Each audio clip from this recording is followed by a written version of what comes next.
Bonjour à toutes et à tous et merci de votre belle fidélité. Quel est donc ce règne de Dieu dont parle Jésus? Pour en parler, Jésus utilise deux paraboles.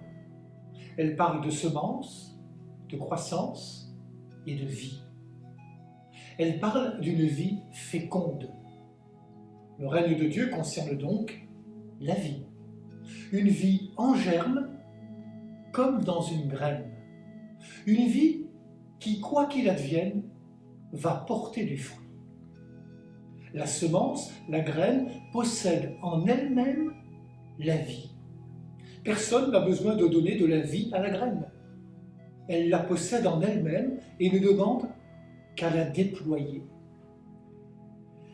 La vie va trouver son chemin pour aboutir à sa finalité qui est de porter du fruit.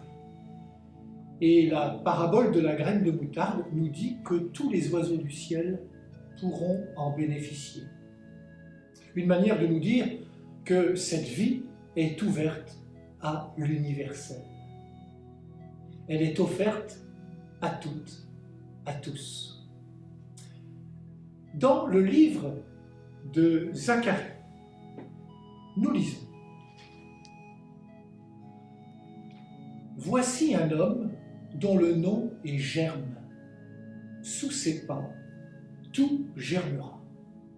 Et dans le livre d'Isaïe, nous lisons: Comme la terre fait éclore son germe et le jardin germer ses semences, le Seigneur Dieu fera germer la justice et la louange devant toutes les nations.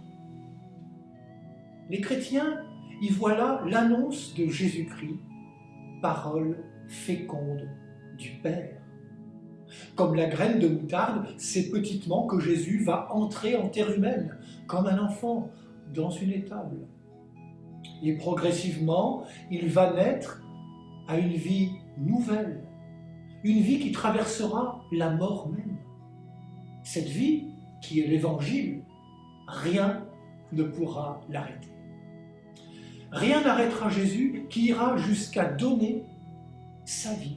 La vie, c'est lui. Il peut nous arriver de douter de la croissance de ce règne de Dieu, de cette vie qui grandit. Guerre, pandémie, injustice, malheurs de toutes sortes. Alors, regardons de près l'appel de ces deux paraboles. Appel à faire quelque chose, c'est-à-dire comme le semeur a semé, à pleine main, à temps et à contre-temps, jusqu'au bout, semer la bonne nouvelle de l'Évangile. Mais aussi appel à rien faire, à laisser faire sans inquiétude, sans se culpabiliser, car comme Jésus nous l'a dit, qu'on dorme ou qu'on se lève, la semence germe, grandit, on ne sait pas comment.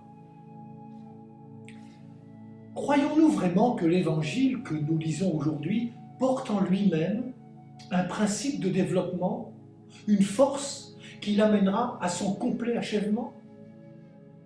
Y croyons-nous vraiment? Oui, l'Évangile nous invite à un acte de foi et d'espérance. Il nous invite à nous défaire de tout sens d'impuissance et de résignation. C'est vrai, nous vivons dans un monde qui parfois est réfractaire à l'annonce de l'Évangile.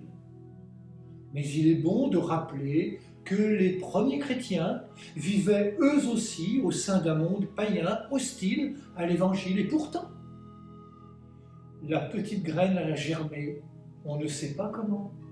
Et le minuscule règne de Dieu est devenu un grand arbre.